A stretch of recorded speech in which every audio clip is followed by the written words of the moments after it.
obviously we got to give credit where credit is due. That comes the way of Dirk Riggity's show yesterday, which I thought was phenomenal. And of course, I see you, Abdel114, which is Clute on the socials. He had brought up some good points regarding what is going to be happening next year. And of course, Dirk Riggity made mention of that, especially when you're talking about Gears E-Day.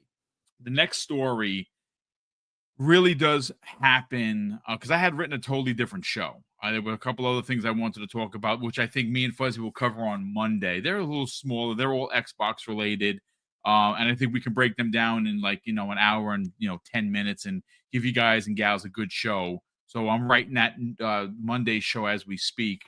But like I said, I was listening to Dirk Riggity's show from last night where, he's in front of the microphone, he's doing his thing, and he's just talking it up. And I really, because this is the last Breakfast with Boom for the year, technically, because obviously the next one is going to be into the new year. I do want to kind of just focus, Hargeet, on 2025. Now, look, again, we don't have to talk about Sony and we don't got to talk about Nintendo. Nintendo's going to come out with their Switch 2, and you've heard, same as I did, Hargeet, that they might have like 4 like super bangers of their own first party. And that's a very Nintendo thing. Sony, they have Ghost of Yotai, which I know a lot of people aren't excited for. That's few. I'm super stoked for that game. And Death Stranding 2, look, if it was going to be a 5-year hiatus from launch, then I buy it on the PS5. I'm now going to wait because Kojima has come out and said that he wants to put that brand on everything, and we know that it's coming at some point. And being that next year is going to be a massive year for games, I'm going to pass on Death Stranding 2 on the PlayStation 5 because I'll be willing to wait for the Xbox version. But Xbox, man, I got to tell you, depending on who you talk to, Hargeet, some people will try to sell you on Xbox had a bad 2023, right? Which I think that's ridiculous if you even suggest that, because all you got to do is look at what's success came the way of Starfield. And that game got unnecessary hate. If it was just that one game, I think it's still a W. But they had way more than just one game in 2023. And you go into 2024, and sure, it started out a little slow. There's no doubt about it. And something that we've all criticized Xbox that they have to figure out. They have to figure out this mythical cadence of, giving games all year long instead of trying to put 1 or 2 during the year and then onslaught us at the end of the year, because then there's no time to play them. And more importantly, no time to appreciate them. So there are going to be some people that be like, oh, yeah, 2024, not a good year for Xbox. Well, I mean, I guess if you don't like games, maybe it wasn't good for you. I don't know. I don't really actually know what to tell you because I've been playing Xbox first-party stuff all year, and I've quite enjoyed it. But 2025 seems to be almost an embarrassment of riches. Like, again, if it's 75% of what I'm going to read, you have won. And if you talk about price versus what you're paying for the, again, price of admission for games, if you're buying them versus you're paying your $20 a month, and we all know we don't pay $20 a month. I mean, like, when was the last time anybody paid full price? I don't pay full price. I haven't paid full price in years. I go to plenty of places where you can go to and get it for under $10 a month for Xbox Game Pass Ultimate. If you're a good shopper, you know where to look. So, talking and watching Dirk Riggity's show, and of course, I will link his show in the show notes so you can definitely give it a watch. Phenomenal stuff as always. Hargeet, again, this is a potential release list for Xbox. Is it likely? No. But is it possible? Well, that's where we're going to have this conversation. So what we know, Hargeet, that has already been announced is Avowed, South of Midnight, Doom the Dark Ages, and Fable. Those have officially been and Outer Worlds 2. And oh my God, Outer Worlds 2. Thank you, sir, for the correction. So Outer Worlds 2 for those 5 games we already know are very, releasing. Very likely Call of Duty. Well, yeah, I mean, It's pretty, but I'm just saying that what has been announced. I'm trying to be fair here. So yes, Call of Duty is rumored to be the sequel to Black Ops 2. Another Black Ops game? Yes, sign me up, please. In Xbox Game Pass with Xbox marketing? Yes, please. But where this list seems to go off the deep end with craziness is the fact that there is a rumor that an Oblivion remake done from the ground up in Unreal Engine 5 is potentially releasing sometime next year. We don't have a month, we don't have a date, but that's the rumor. Now, Clockwork Revolution is something that I have personally been pushing the envelope on because of what we saw a couple of years ago and the fact that In Exile, with their marketing, especially on the socials, continues to talk about the game, continues to, do funny skits about the game. I don't know if it's happening next year. The game looked really far into it being a game when they showed it off. So maybe that's next year. But where it kind of really does, again, this is you already have this beautiful banana boat Sunday with your every fixing you could possibly have. This would be, Hargeet, the cherry on top, and that would be Gears of War E-Day. Now, why do I even bother bringing that up?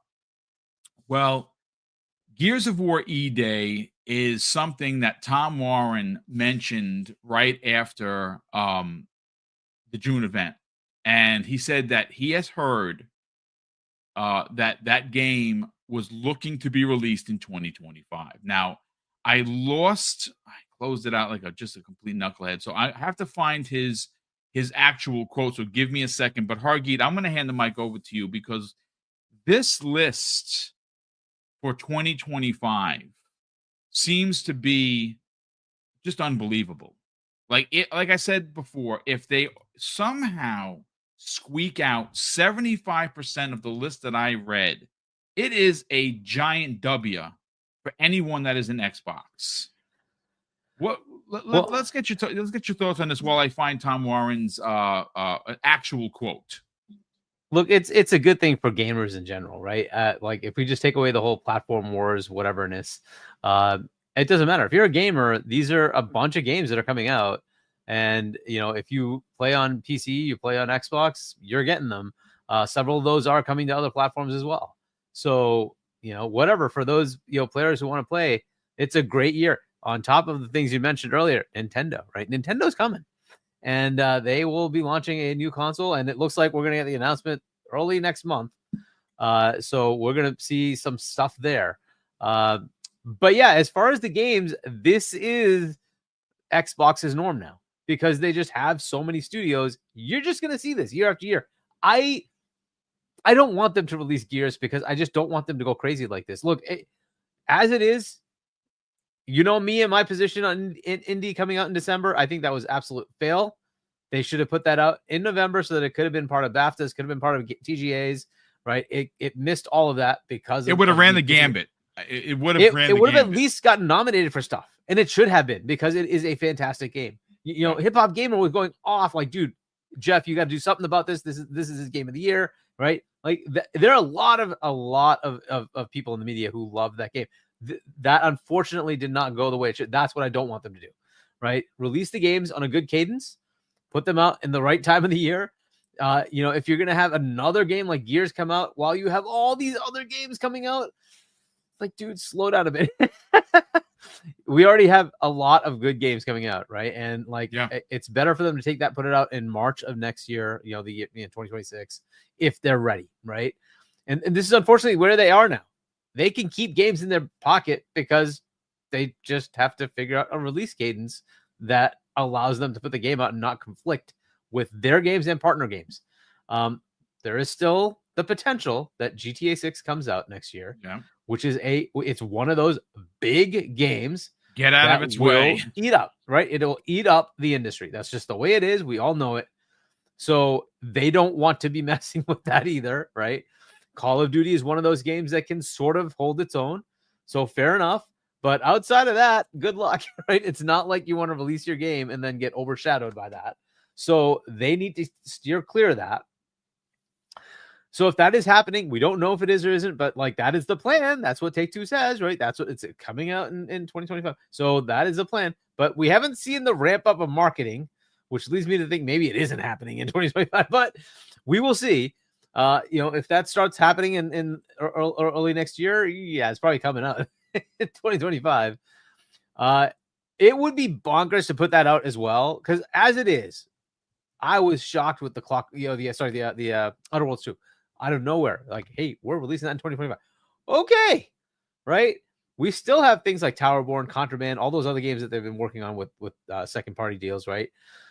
Those could be coming as well. We already know Towerborn is likely to be coming out, right? It's already on early access in Steam. It did its little preview thing on Xbox a while back. It should be ready to go, right? Sometime early next year, it should be ready to go. So we should be seeing that happening. I don't think they should just go crazy. A lot of people want them to, right? To sort of make up for all those years that we didn't have games. No, because then I don't want the same thing to happen the next year where there's no games. Like, no.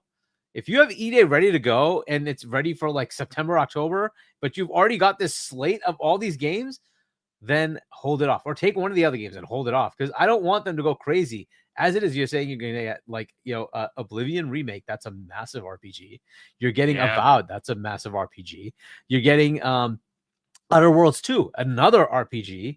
Like, how many do you want in a year, right? And like, if you go with E-Day as well as South of Midnight and Call of Duty and Fable and Doom, like, come on, how much do you want in a year, right? It's too much. I think they need to slow it down a bit and like put that game up. That's my opinion, right? I know a lot of people will want to just give me the game, but dude, my backlog is so bad right now.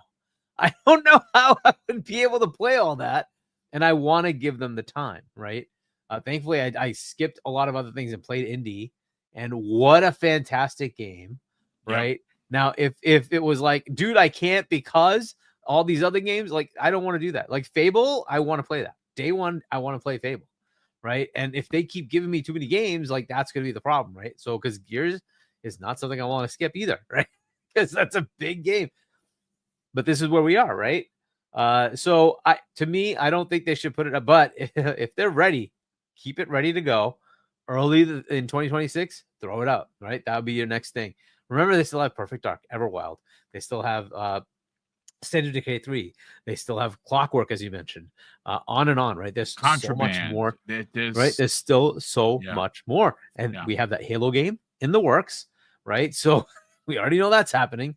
Right. So there's just so much, available for their back. And then there's other stuff that we don't know about that's in the works. There's stuff that at Bethesda we don't know about, right? Because there's the team that's working on a multiplayer game that we don't know about yet, right? There's still stuff going on, right? So it's a crazy roadmap. But this is like what I've been saying, right? Like, their June showcase will always be this every year now, because they just have that many studios. You're just going to see that many games, and they're going to have that like Nintendo like 8-ish games coming out every year, some small, but lots of big ones.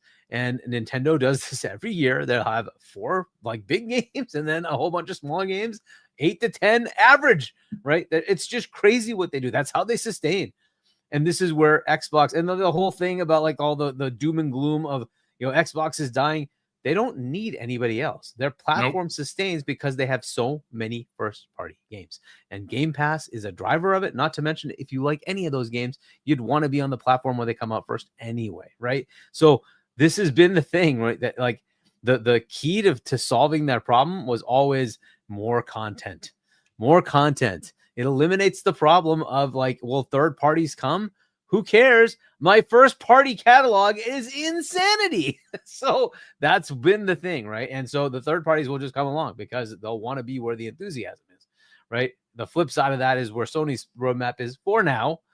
Hopefully that fixes itself. But for now, the 2 big games they've announced, well, 3, I guess, is Fair Games. Marathon is a multi-plat, right? Everybody's going to get that.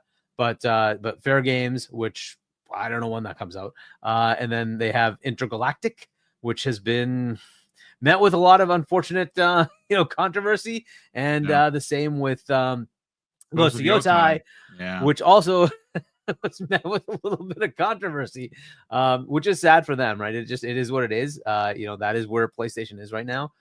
They have to kind of contend with that, and they're not, I guess they don't have the shield of Game Pass to handle those kind of issues, right? Because if they don't sell those games, they're in trouble. So it's unfortunately where it is for them, right? So we will see how that goes. The roadmap is so insane here. It's crazy. I don't even know how to, like, we're not even talking about the big third-party games that are coming out next year.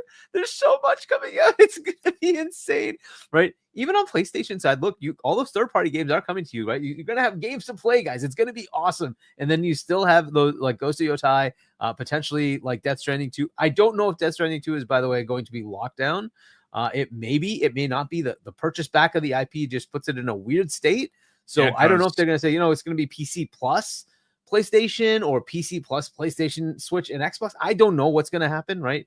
But I don't think that exclusivity thing is going to be there for very long, if there is any, because it seems like, Kojima wanted to buy it back for a reason and say, no, I want to publish this everywhere.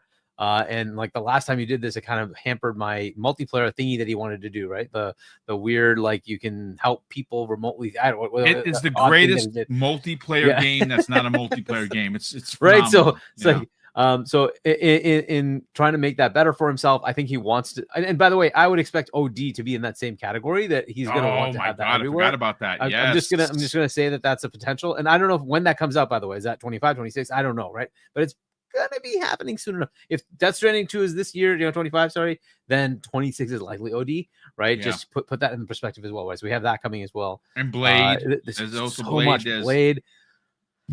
Elder Scrolls 6 is on the horizon, right? So you got the next Wolfenstein, which they just confirmed that they split the teams. So there's an indie team. Indie's getting a trilogy. Yeah, plenty of stuff going on, right? It is a crazy backlog of stuff, or future roadmap of stuff that's just going to keep adding to your backlog. It's just and if you're a Game Pass subscriber, it's going to be insane. But either way, even if you're not a Game Pass subscriber, there's plenty of games. It's going to be awesome. Enjoy it. I can't wait for the Nintendo announce. I want to see what they're bringing.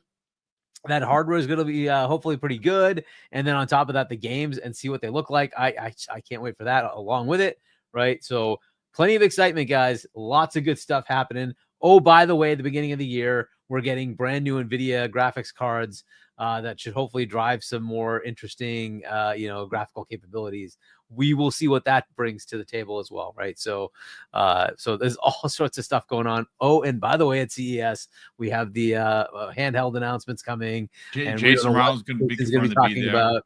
Yeah. And then on with GDC and all that stuff. There's plenty of fun that's going to be happening. And on top of all of that, I mean, this is a smorgasbord, ladies and gentlemen. Fuzz, we're going to get to you in a second, because obviously I'm so glad that he laid down this ridiculousness of what Xbox is going to be next year.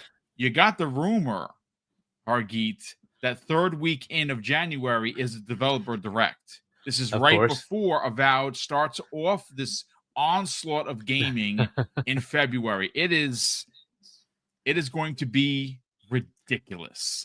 There might be others. So Sniper Elite, remember, it's in January. Sniper Elite is going to be in Game Pass. Game Pass, right? It's a multiplayer game, but multi-platform game. Sorry, but it is in Game Pass.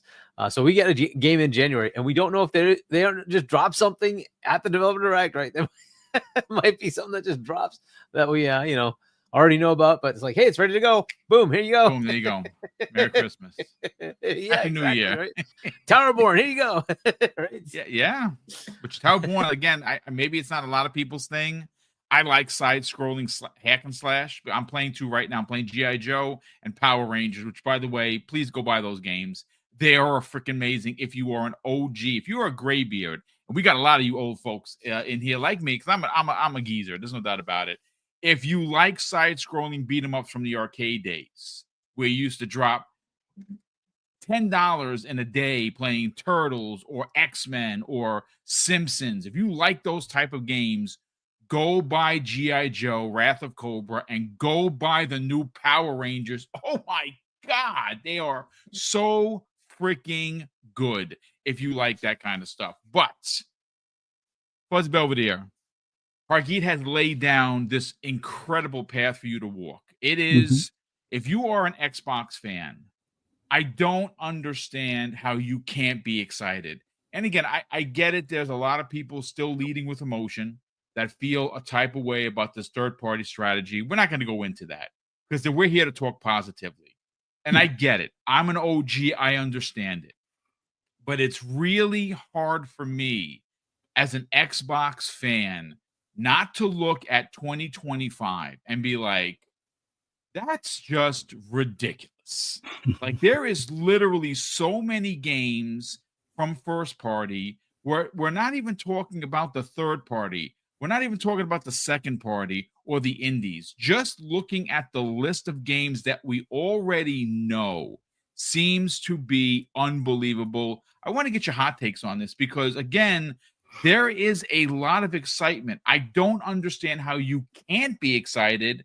And I can understand if you are overly excited because in my mind, I don't know when I'm going to have the time to play these games. There's just too many of them. And if you are someone like me and Infinite Umbra who likes these big open world RPGs that you look at around every corner, like Indiana Jones, I beat after 50 hours. I think it was like 51 and a half hours I beat it. And I almost felt guilty beating it because I really missed a lot of the things I want to go back and want to do. And that's because that's the kind of gamer I am. But you have Avowed, you have The Outer Worlds 2, you have Fable, you probably are going to have Oblivion. That's a remake, not a remaster. Literally, the rumors they went from the ground up. Unreal Engine 5 that those are 4 massive RPGs. I mean, that's just crazy. I want to get your thoughts on how insane Xbox gamers are going to have in 2025.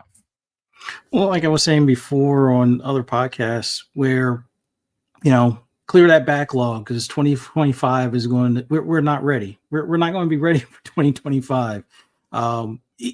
If you factor in third party, yeah, it is ridiculous. But just looking at first party alone, there's the knowns and then there's the unknown knowns where there's games that could make it in that cut, but we don't know. And some of them are starting to, be talked about. Like what was it? A couple of days ago, we got some post from Rare that wasn't Sea of Thieves related. So is Everwild closer than we think? We know that Jez and a few others that said things that, it's in a good state. They have it figured out as far as what the gameplay loop is about and stuff like that. So does that make the cut for next year? Clockwork Revolution is that one that also makes the cut next year. It seems like In Exile is closer than a few years out.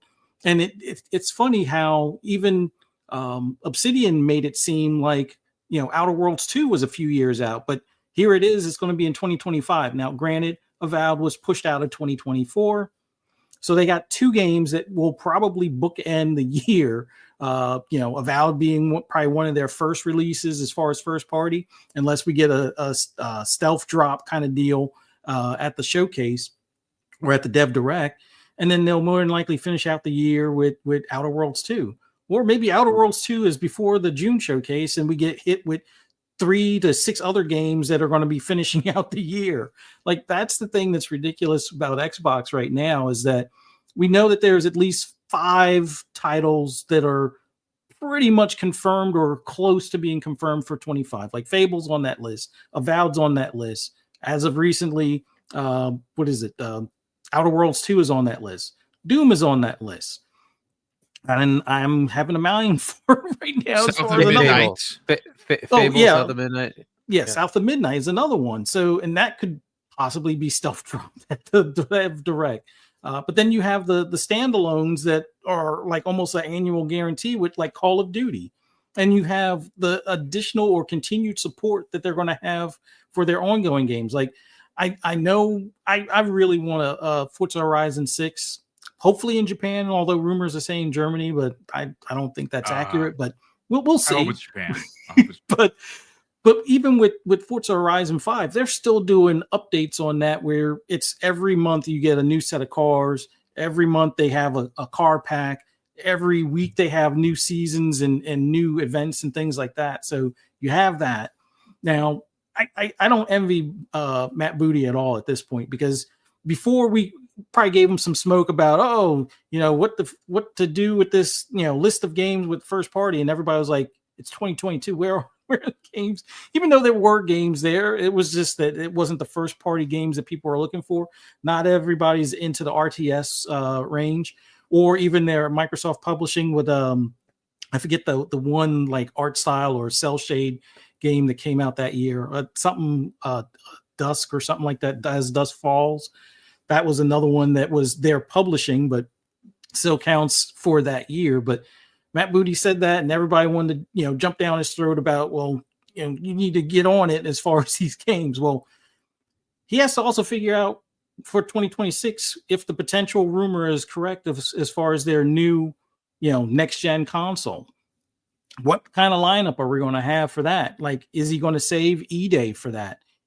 The Halo game more than likely will be saved for that launch of the next generation console. Does Forza Horizon 6 get saved for that next generation console? Elder Scrolls 6 is another one that's a little bit further out. Does that get saved for the next gen console? But like Perfect Dark, I think is closer than we may think, although I don't think it lands this year, but could very well land next year. We haven't heard anything recently from Double Fine, where Double Fine. Holy crap, dude! I forgot about them. we heard a rumor of a game that they were doing like as like a side project early on. Was it like a clay pot or something like that? Clay pot fighter of some sort. Kiln. And then Mm-hmm. We know Jack Black was working with them on another title after they finished up Psychonauts 2. So do we get another? I forget what that would be. I think we'll see Legend them in the showcase. Brutal Legend 2. Holy I think moly. we'll see them in the showcase, right? I think they're about. They should be ready to show something. Mm-hmm. Yeah, and then like State of Decay 3. I think once again, I think that's a launch title possibly for the next gen console, maybe 2026 or 2027. Blade winds up possibly being that next gen launch title, or like the following year kind of thing. But like Hargeet had talked about briefly with the Bethesda online team that's working on a multiplayer game, I kind of think it might be something Starfield related. Like imagine like a Starfield open world MMO kind of thing, where that would be Star Citizen for console basically at that point. But it could be something totally different. Like some rumors on the inside have been that it's not, or it's a new IP altogether. So that would rule out Starfield. But then again, we know that there's going to be Starfield DLC, additional DLC, like Starborn is potentially one of those that we might see in the upcoming year or this next year. But, with Bethesda Online working on something, and they're still supporting Fallout 76, which is having its own resurgence. Yep. And then we don't know what the other project that Obsidian is working on outside of, Avowed and Outer Worlds. Is it a like Fallout New Vegas 2 like type game, or like a Fallout universe game, or is it their original Stormlands that they pitched as a launch title for the Xbox One? Tech is there now that they could actually carry that out. Does that make an appearance? But like, there's just so much, considering how many studios, was it 30 plus studios, with, each studio probably having at least two teams, if not more. Like we're hearing Machine Games has two teams. They split their teams. There's actual an indie team and a team for Wolfenstein. Yeah. Yeah. So it's like it's unbelievable how packed this year is going to be. And considering the third-party deals that are going day and date with Game Pass, like Replaced is more likely going to make an appearance next year. Does Hollow Knight or Silksong make an appearance? Don't know, but it would be nice to see that maybe later in the year, like post-September-ish range or something along those lines. But there's just so much. I mean, Contraband, I know we're hearing some things in the background as far as that it was perfectly playable. One of the team members might be moving away from that. Yeah, you know what? That's one of the stories that we're going to talk about on Friday, because I'm waiting for some additional context from the same contact that gave me the Indiana Jones signed trilogy info. So So I'm waiting on that. I'm hoping to have that information by Monday, which, to kind of give an update to some more stuff we heard earlier in the year. Yeah, and we know that they were partnered with IO Interactive. Now the people on the James Bond thing. Well, there was another one that they were supposedly doing. It was like Project Dragon. Yeah, Mhm. that was like a high fantasy type open world type of game or something like that they were working on. The People May Fly. Although I think that project may have been adjusted or changed. Although it seemed like they were adjusting the ones that they were going to self-publish more so than partnered ones that they had. Right. And then there was just so many teams that they had partnered with for additional projects. We still haven't seen the what was it, the Wu-Tang game. That's holy crap! I forgot about that. It's also, to add some context to what you're saying, there's still the rumor, and I'm gonna die on this hill, folks, of the Gears of War trilogy remake. Mm-hmm. So, I mean, again, is that happening? I mean, I'm still gonna hope that. The hopium for me is that needs to happen, because I want to see what that thing looks like with all the bells and whistles running in remade from the ground up. And that's what we're hearing. That was the rumor. Yeah, that's another one. And that's just all the things that I can remember off the top of my head. There's probably about 20 other like projects or partnered games that they have that escapes me right now, but a good bit of those could still land in 2025. Like, yep. I think Microsoft, even though it's one of those things where, yeah, it would probably be best to kind of hold some things back and just fill out the year, but don't go crazy. But I still think we wind up seeing 10 to 12 games from first party next year. Now, I don't expect all of them to be AAA, big expansions and things along those lines, but I do expect maybe some smaller things drop in there. Like, do we see Project Mara at some point, next year? Do we see, some of the other projects that some of the other teams have been working on during this time period? Do we even hear about like the one team, was it Elsewhere, I think, which is that new Activision team? Yes. What they're working on. Do we see the, was it StarCraft, Project Ghost or something like that? What about Killer Instinct 2? Do we see that next year? Yeah. And that's one of those partner games that I really think that we do get to see a Killer Instinct 2 sooner rather than later, although they could very well save that for the launch of the next gen. So, and like Hargy touched on earlier, as far as the hardware, not just like the NVIDIA cards and things like that. And, with CES having, Legion, with also having like the rep from Steam, as well as Jason Ronald from Xbox being there. So we might see, software on these handhelds that will allow you to play your console and PC games on one device. That's one of the things I'm hoping leading up to them doing like a handheld themselves. But yeah, it's going to be a crazy year. And this is just the Xbox stuff, the third party, full on multi-plat third party stuff, like your GTA 6s, like your, the Assassin's Creed game, like Kingdom Come Deliverance, I forget the other game that was like from the BioShock guy. And then you got the other team that's like ex-BioWare devs that, Judas. You have the BioWare dev that's doing like another space game. It's not Everspace, but there's going to be too many games. Like 2023 was a great year for gaming. 2024 was an even better year, in my opinion, for gaming. I think 2025 is going to make both years look like a dust bowl, in all honesty, when it's all said and done. Not just from Xbox, but all the publishers, except for maybe PlayStation. I'm not worried, but I am somewhat disappointed to some extent. But I am looking forward to Ghost of Yotai. No ifs, ands, or buts about it. Ghost of Tsushima was one of my favorites. Amazing, yes. So yeah. I can't wait to get the chance to play that. I don't know if Intergalactic is anywhere recent or new, I doubt that. I think that's probably three years. They do have other third-party lockdowns, PlayStation side. They do have other third-party lockdowns, right? So they probably have like another 8 or so, 7, whatever games that are exclusive. Yeah. There was something Whisperings or something like that. It's almost like it's made by a mobile developer, but it's one of those that there was an Xbox version, and then they're kind of like, well, it's not it won't be at launch or something along those lines, but it was like Blade Zero or Whispering Zero or something along those Phantom lines. Blade Zero. Yeah, but that's pretty much it. Everything else seems to be like multi-plat on that end, but overall, I'm looking forward to what Xbox is going to have to offer for next year. It's going to be a pretty packed year. Like I said before, clear your backlog, try to make as much room as possible, because I think there's going to be the option, especially if you're a Game Pass subscriber, of at least two, probably, well sought after games per month, not just from first party, but from between third party and first party every month from here on out, with probably a dozen or more indie games or even smaller games that you're going to want to try out. So yeah, clear that backlog and clear it quick.